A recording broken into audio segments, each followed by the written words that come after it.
வணக்க நேயர்களே, இன்று நாம் பார்க்க போகும் விஷயம் தமிழக அரசியல் களத்தை ஒரு கணம் சம்பிக்க வைத்திருக்கும் ஒரு மெகா பிரேக் அப்டேட். பெரிய திமிங்கலம் ஒன்று வலையில் சிக்க போகுது அப்படின்னு அரசியல் வட்டாரத்தில் இப்போ ஒரு பரபரப்பான பேச்சு ஓடிக்கிட்டு இருக்கு. அந்த பெரிய திமிங்கலம் வேற யாரும் இல்லை, தமிழக பாஜகவை தன்னுடைய ஆக்ரோஷமான பேச்சாலும் அதிரடியான நடவடிக்கையாலும் ஒரு காலத்தில் உச்சத்தில் கொண்டு சென்ற முன்னாள் மாநில தலைவர் திரு கே. அண்ணாமலை தான். என்னது அண்ணாமலையா? அவர் எப்படி வலையில் சிக்குவார்? அவர் வலையை வீசுகிற ஆளாச்சே அப்படின்னு நீங்கள் கேட்குறது புரியுது. ஆனால் அரசியல் சதுரங்கத்தில் யார் எப்போ ராஜாவா மாறுவாங்க, யார் எப்போ சிப்பாயா மாறுவாங்கன்னு யாருக்குமே தெரியாது. இப்போ அரசியல் வட்டாரத்தில் கொழுந்து விட்டு எரியிற செய்தி என்னன்னா, அண்ணாமலை அவர்கள் தளபதி விஜயின் தமிழக வெற்றி கழகம் அதாவது தவேகவின் ஐக்கியமாக பேசுகிறார் என்பதுதான். அது மட்டும் இல்லாமல் சமீப காலமாக மோடி அரசையும் மத்திய அரசின் சில கொள்கையையும் அண்ணாமலை மறைமுகமாக விமர்சிப்பது இதனால் தானா என்ற மிகப்பெரிய கேள்வியும் எழுந்திருக்கு. இந்த வீடியோவில் இந்த செய்தியின் பின்னணி என்ன? இது வெறும் வதந்தியா அல்ல நிஜமாகவே திரைமறையில் ஏதேனும் மாஸ்டர் பிளான் நடக்கிறதா? அண்ணாமலை ஏன் திடீரென மோடி அரசை விமர்சிக்க வேண்டும்? விஜய் தரப்பிலிருந்து அண்ணாமலைக்கு தூது விடப்பட்டதா? இவை அனைத்தையும் பற்றி மிக ஆழமாக ஒரு முழுமையான டீப் டைப் ரிப்போர்ட்டாக பார்க்க போகிறோம். வீடியோவை ஸ்கிப் பண்ணாமல் கடைசி வரை பாருங்கள்.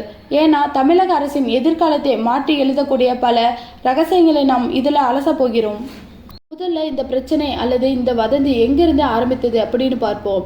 ஒரு காலத்தில் நான் மோடியின் விசுவாசமான தொண்டன் என்று மார்த்தட்டி கொண்ட அண்ணாமலை டெல்லி தலைமையின் செல்ல பிள்ளையாக வலம் வந்தார். தமிழகத்தின் மூலை முடுக்கெல்லாம் என் மண் என் மக்கள் என்ற பெயரில் பாதயாத்திரை சென்று பாஜகவுக்கும் என்று ஒரு மிகப்பெரிய வாக்கு வங்கியை உருவாக்கினார். திமுகவை நேரடியாக எதிர்த்து நின்று தினமும் பிரஸ் மீட், தினமும் அறிக்கை என தமிழக அரசியலை தன் கட்டுப்பாட்டிற்குள் வைத்திருந்தார் என்று கூட சொல்லலாம். ஆனால் 2024 நாடாளுமன்ற தேர்தல் முடிவுகளுக்கு பிறகு கட்சிகள் மெல்ல மாறத் தொடங்கினார். பாஜக தமிழகத்தின் பெரிய அளவில் வாக்குகளை பெற்றாலும் ஒரு இடத்தில் கூட வெற்றி பெற முடியவில்லை. கோயம்புத்தூரில் அண்ணாமலைக்கு தோல்வி கிடைத்தது. இதன் பிறகு பாஜகவுக்குள் நடந்த உட்கட்சி பூசல்கள், மூத்த தலைவர்களுக்கும் அண்ணாமலைக்கும் இடையிலான கருத்து வேறுபாடுகள் வெட்ட வெளிச்சமானது. இந்த நிலையில்தான் அண்ணாமலை திடீரென ஒரு அரசியல் பிரேக் எடுத்துக்கொண்டு இங்கிலாந்தில் உள்ள ஆக்ஸ்போர்ட் பல்கலைக்கழகத்திற்கு ஃபெலோஷிப் படிக்க போய்விட்டார். அவர் வெளிநாடு சென்ற முதல் தமிழ்நாடு பாஜகவின் ஒரு மிகப்பெரிய வெற்றிடம் உருவானது என்பதை யாராலும் மறுக்க முடியாது. இன்னொரு பக்கம் தளபதி விஜய் தன்னுடைய தமிழக வெற்றி கழகம் கட்சியை ஆரம்பித்து விக்கிரவண்டியில் ஒரு பிரம்மாண்டமான மாநாட்டை நடத்தி தமிழக அரசியல் களத்தில் ஒரு மிகப்பெரிய புயலை கிளப்பி இருக்கிறார். விஜயின் அரசியல் வருகை என்பது 2026 சட்டமன்ற தேர்தலை குறிவைத்து மிக தெளிவாக திட்டமிடப்பட்ட ஒரு நகர்வு. அவருடைய மாநாட்டில் திரண்ட கூட்டம் திமுக, அதிமுக என அனைத்து கட்சிகளுக்குமே ஒரு மிகப்பெரிய பயத்தை உருவாக்கி இருந்தது. ஆனால் ஒரு கட்சியை ஆரம்பித்து கூட்டம் சேர்ப்பது மட்டும் அரசியலில் வெற்றியை தந்துவிடாது. தேர்தலை சந்திக்க பூத் கமிட்டி அமைக்க, மற்ற கட்சிகளை எதிர்த்து அரசியல் யூகங்களை வகுக்க விஜய்க்கு ஒரு மிக சிறந்த மாஸ்டர் மைண்ட் தேவைப்படுகிறது. விஜய்க்கு ஒரு மிக சிறந்த மாஸ் ஹீரோ, அவருக்கு இளைஞர்கள் மத்தியில் மிகப்பெரிய வாக்கு வங்கி இருக்கிறது. ஆனால் களம் அரசியலில் ஆக்ரோஷமான விவாதங்கள், மீடியாவை எதிர்கொள்வதில் தவேகவிற்கு இன்னும் ஒரு பலமான முகம் தேவைப்படுகிறது. அந்த இடத்தை நிரப்பக்கூடிய தகுதி, அனுபவம் மற்றும் ஆளுமை கொண்ட ஒரு நபரை விஜய் தேடிக்கொண்டிருக்கிறார். அந்த தேடுதல் தான் அண்ணாமலையின் பெயர் அடிபடுவதாக தெரிகிறது. அரசியலில் நிரந்தர நண்பனும் இல்லை, நிரந்தர எதிரியும் இல்லை என்பார்கள். அண்ணாமலையின் தற்போதைய மனநிலை நாம் புரிந்து கொள்ள வேண்டும். பாஜகவில் அவர் செய்த உழைப்பிற்கும் அவருக்கு உரிய அங்கீகாரம் கிடைக்கவில்லை என்று வருத்தம் அவருக்கு இருப்பதாகவும், மூத்த தலைவர்கள் தொடர்ந்து அவர்களுக்கு குடைச்சல் கொடுப்பதாகவும் சில தகவல்கள் கூறுகின்றன. தன்னை சுதந்திரமாக செயல்பட விடாமல் டெல்லி மேலிடம் சில கட்டுப்பாடுகளை விதிப்பதாக அவர் கருதுகிறார். தமிழ்நாட்டை பொறுத்தவரை திராவிட அரசியலை வீழ்த்த வேண்டும் என்றால் ஒரு மாற்று சக்தி தேவை. அந்த மாற்று சக்தி பாஜகவாக இருக்க வேண்டும் என்று தான் அண்ணாமலை இவ்வளவு நாள் பாடுபட்டார். ஆனால் தமிழ்நாட்டின் தேசிய கட்சிகளுக்கான எல்லைகள் சுருங்கிவிட்டன என்பதை அவர் தற்போது உணர்ந்திருக்கலாம். மாநில உரிமைகளை பேசும், தமிழ்நாட்டின் நலனை முன்னிறுத்தும் ஒரு மாநில கட்சியால் மட்டுமே இங்கே வெற்றி கொடி நாட்ட முடியும் என்ற யதார்த்தத்தை அவர் புரிந்து கொண்டிருக்கலாம். அதனால்தான் அவர் மாநில உரிமைகள் குறித்தும் மத்திய அரசின் சில தவறான கொள்கைகள் குறித்தும் மெல்ல மெல்ல குரல் எழுப்ப தொடங்கியுள்ளார் என்று ஒரு தரப்பினர் வாதாடுகின்றனர். அண்ணாமலை ஒரு முன்னாள் IPS அதிகாரி. அரசியல் களத்தில் எந்த கேள்விகளுக்கும் சலிக்காமல் பதிலடி கொடுக்கக்கூடியவர். இளைஞர்கள் மத்தியில் தனக்கென ஒரு தனி பிம்பத்தை உருவாக்கியவர். ஒருவேளை அண்ணாமலை தவேகாவில் இணைந்தால் அது விஜய்க்கு எவ்வளவு பெரிய பலமாக இருக்கும் என்பதை கொஞ்சம் கற்பனை செய்து பாருங்கள். விஜயின் திரை மாஸ் மற்றும் அண்ணாமலையின் அரசியல் மாஸ் இவை இரண்டுமே இணைந்தால் 2026 அரசியலில் அதுவும் மிகப்பெரிய சுனாமியை ஏற்படுத்தும். அதனால்தான் பெரிய திமிங்கலம் வருதே என்று தவேகா தொண்டர்கள் சமூக வலைதளங்களில் குதூகலப்படுத்துகிறார்கள். இந்த செய்தி பரவ தொடங்கியதில் இருந்தே தமிழக அரசியல் களம் சூடு பிடித்துள்ளது.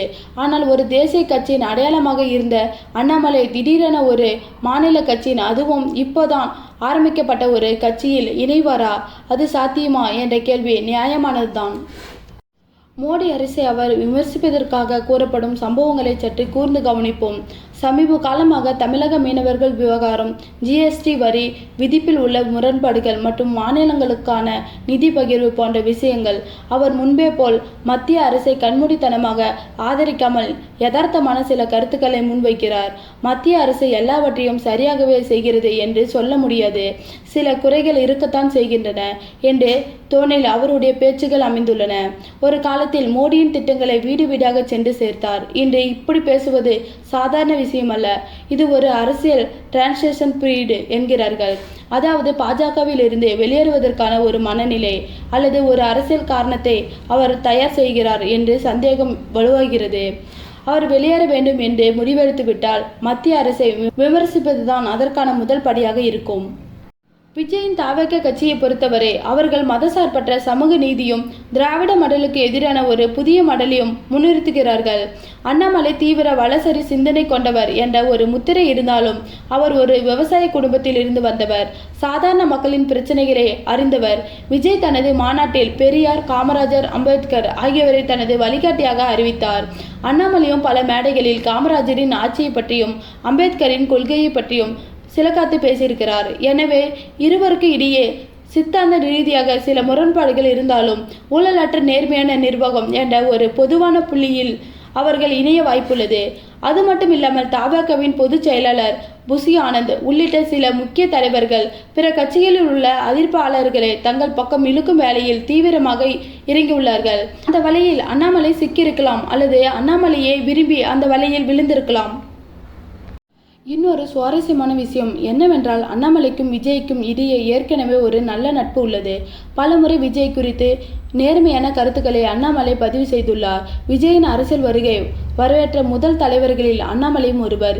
விஜய் ஒரு நல்ல மனிதர், அவருக்கு அரசியலில் நல்ல எதிர்காலம் இருக்கிறது என்று அண்ணாமலை பலமுறை வெளிப்படையாகவே கூறியுள்ளார். விஜயும் தன்னுடைய மாநாட்டில் எந்த ஒரு தனிப்பட்ட தலைவரையும் கடுமையாக விமர்சிக்கவில்லை. இந்த பரஸ்பர மரியாதை அவர்கள் இருவருமே அரசியல் ரீதியாக கைகோர்ப்பதற்கான ஒரு பலமாக அமையலாம்.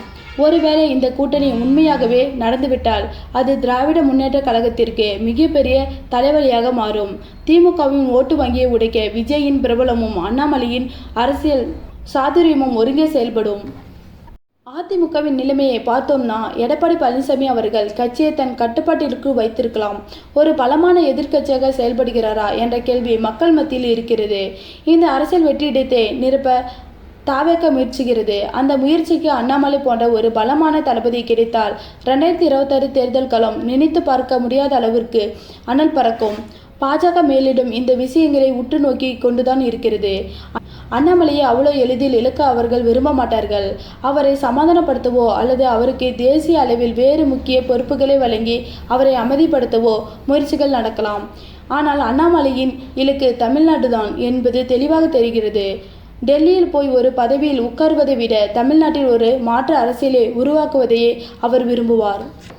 நாம் அலசும் இந்த செய்திகள் அனைத்தும் தற்போதைக்கு வதந்தியாகவும் அரசியல் கணிப்புகளாகவும் இருந்தாலும் நெருப்பில்லாமல் புகையாது என்பதை நாம் நினைவில் கொள்ள வேண்டும். அண்ணாமலையின் சமீபத்தின் செயல்பாடுகளும் விஜயின் வேகமான அரசியல் நகர்வுகளும் இந்த சந்தேகத்திற்கு வலு சேர்க்கின்றன.